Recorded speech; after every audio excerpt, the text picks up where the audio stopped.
বিভাগ বিদ্যুৎ মাচুল হ্ৰাস কৰিব লাগিবই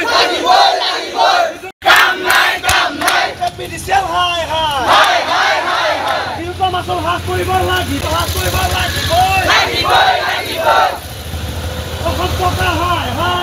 বিদ্যুতৰ অভাৱত ঘৰত কাৰেণ্ট নোহোৱাকৈ তেওঁলোকে গৰমত শুব লগা হৈছে, গৰমত ছাত্ৰ ছাত্ৰীয়ে পঢ়িব লগা হৈছে।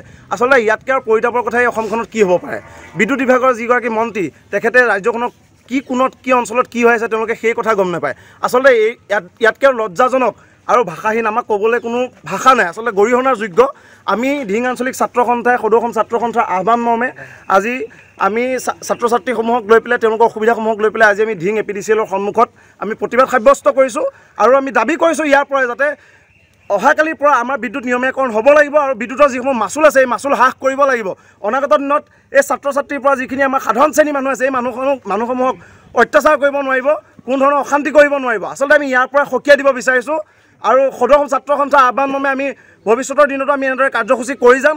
আমাৰ সাধাৰণ শ্ৰেণীৰ মানুহৰ লগত কোনো ধৰণৰ অসুবিধা কোনো ধৰণৰ অশান্তি APDCL বিভাগে কৰিব নোৱাৰিব আৰু শক্তিমন্ত্ৰীগৰাকীক আমি ইয়াৰ পৰাই সকীয়াই দিছোঁ বাৰে বাৰে যে তেখেতে নিজৰ বিভাগীয় কাম কাজ সুচাৰুৰূপে পৰিচালনা কৰক আৰু তেওঁলোকৰ বিভাগত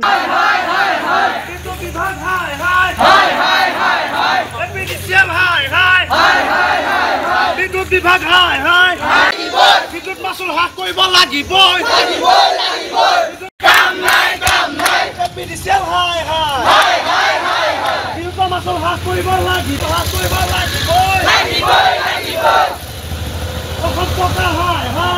বিদ্যুতৰ অভাৱত ঘৰত কাৰেণ্ট নোহোৱাকৈ তেওঁলোকে গৰমত শুব লগা হৈছে, গৰমত ছাত্ৰ ছাত্ৰীয়ে পঢ়িব লগা হৈছে। আচলতে ইয়াতকৈ আৰু পৰিতাপৰ কথা এই অসমখনত কি হ'ব পাৰে? বিদ্যুৎ বিভাগৰ যিগৰাকী মন্ত্ৰী তেখেতে ৰাজ্যখনক কি কোণত কি অঞ্চলত কি হৈ আছে তেওঁলোকে সেই কথা গম নাপায়। আচলতে ইয়াতকৈ আৰু লজ্জাজনক আৰু ভাষাহীন আমাক ক'বলৈ কোনো ভাষা নাই। আচলতে গৰিহণাৰ যোগ্য আমি ধিং আঞ্চলিক ছাত্ৰ সন্থাই সদৌ অসম ছাত্ৰ সন্থাৰ আহ্বান মৰ্মে আজি আমি ছাত্ৰ ছাত্ৰীসমূহক লৈ পেলাই তেওঁলোকৰ অসুবিধাসমূহক লৈ পেলাই আজি আমি ধিং APDCL সন্মুখত আমি প্ৰতিবাদ সাব্যস্ত কৰিছোঁ আৰু আমি দাবী কৰিছোঁ ইয়াৰ পৰাই যাতে অহাকালিৰ পৰা আমাৰ বিদ্যুৎ নিয়মীয়াকৰণ হ'ব লাগিব আৰু বিদ্যুতৰ যিসমূহ মাচুল আছে এই মাচুল হ্ৰাস কৰিব লাগিব। অনাগত দিনত এই ছাত্ৰ ছাত্ৰীৰ পৰা যিখিনি আমাৰ সাধাৰণ শ্ৰেণীৰ মানুহ আছে এই মানুহসমূহক অত্যাচাৰ কৰিব নোৱাৰিব, কোনো ধৰণৰ অশান্তি কৰিব নোৱাৰিব। আচলতে আমি ইয়াৰ পৰা সকীয়াই দিব বিচাৰিছোঁ আৰু সদৌ অসম ছাত্ৰ সন্থাৰ আহ্বান মৰ্মে আমি ভৱিষ্যতৰ দিনতো আমি এনেদৰে কাৰ্যসূচী কৰি যাম। আমাৰ সাধাৰণ শ্ৰেণীৰ মানুহৰ লগত কোনো ধৰণৰ অসুবিধা কোনো ধৰণৰ অশান্তি APDCL বিভাগে কৰিব নোৱাৰিব আৰু শক্তিমন্ত্ৰীগৰাকীক আমি ইয়াৰ পৰাই সকীয়াই দিছোঁ বাৰে বাৰে যে তেখেতে নিজৰ বিভাগীয় কাম কাজ সুচাৰুৰূপে পৰিচালনা কৰক আৰু তেওঁলোকৰ বিভাগত